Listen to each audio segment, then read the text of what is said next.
بسم اللہ الرحمن الرحیم۔ فلسطین سے ہم مسلمانوں کو کیوں محبت کرنی چاہیے؟ آپ کے بچے آپ سے پوچھے یا نہ پوچھے، آپ انہیں ضرور بتائیے گا کہ ہم فلسطین سے کیوں محبت کرتے ہیں۔ یہ فلسطین نبیوں کا مسکن اور سرزمین رہی ہے۔ حضرت ابراہیم علیہ السلام نے فلسطین کی طرف ہجرت فرمائی۔ اللہ نے حضرت لوط علیہ السلام کو اس عذاب سے نجات دی جو اس کی قوم پر اس جگہ نازل ہوا تھا۔ حضرت داؤد علیہ السلام نے اس سرزمین پر سکونت رکھی اور یہاں اپنا ایک محراب بھی تعمیر کرایا۔ حضرت سلیمان علیہ السلام اس ملک میں بیٹھ کر ساری دنیا پر حکومت کیا کرتے تھے۔ قرآن میں چینٹی کا وہ مشہور واقعہ جس میں ایک چینٹی نے باقی چینٹیوں سے کہا تھا، اے چینٹیوں اپنے بلوں میں گھس جاؤ۔ یہ قصہ یہیں فلسطین کے اسقلان شہر کی وادی میں پیش آیا تھا۔ حضرت زکریا علیہ السلام کا محراب بھی اسی شہر میں ہے۔ حضرت موسیٰ علیہ السلام نے اس ملک کے بارے میں اپنے ساتھیوں سے کہا تھا، اس مقدس شہر میں داخل ہو جاؤ، کیونکہ اس شہر کو مقدس اس لیے کہا تھا کہ یہ شرک سے پاک اور نبیوں کی سرزمین ہے۔ اس شہر میں کئی معجزے ہوئے، جس میں ایک کنواری بی بی حضرت مریم کے بطن سے عیسیٰ علیہ السلام کی پیدائش ہوئی۔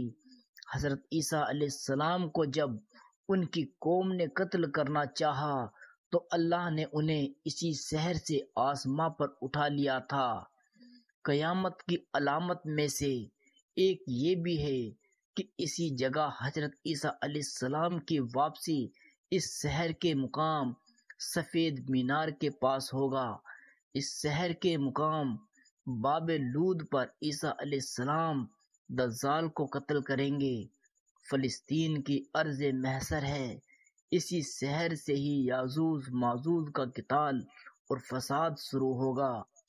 فلسطین کو نماز کے فرض ہونے کے بعد قبلہ اول ہونے کا اعزاز بھی حاصل ہے۔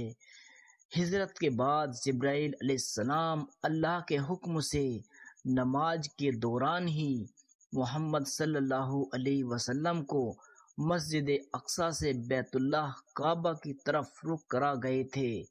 جس مسجد میں یہ واقعہ پیش آیا تھا وہ مسجد آج بھی مسجد قبلہ تین کہلاتی ہے۔ حضور اکرم صلی اللہ علیہ وسلم معراج کی رات آسمان پر جانے سے پہلے مکہ مکرمہ سے بیت المقدس فلسطین تشریف لائے تھے۔ اللہ کے رسول صلی اللہ علیہ وسلم کی ابتدا میں سارے نبیوں نے یہاں نماز ادا فرمائی۔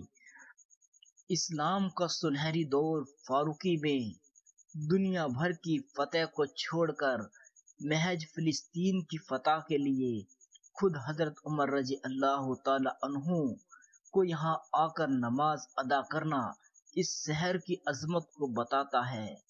دوسری بار یعنی 27 رجب 583 ہجری جمعہ کے دن صلاح الدین ایوبی نے اپنے ہاتھوں سے اس شہر کو دوبارہ فتح ہونا۔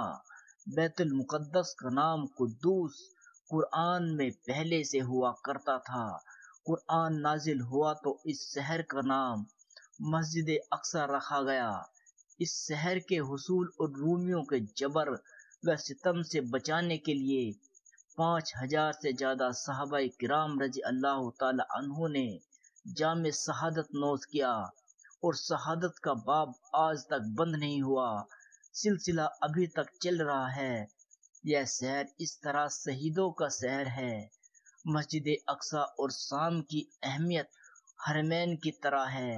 جب قرآن پاک کی یہ آیت امت محمد صلی اللہ علیہ وسلم حقیقت میں اس مقدس سرزمین کی وارث ہے۔ فلسطین کی عظمت کا اندازہ اس بات سے بھی لگایا جا سکتا ہے، یہاں پر پڑھی جانے والی ہر نماز کا اجر 500 گنا بڑھا دیا جاتا ہے۔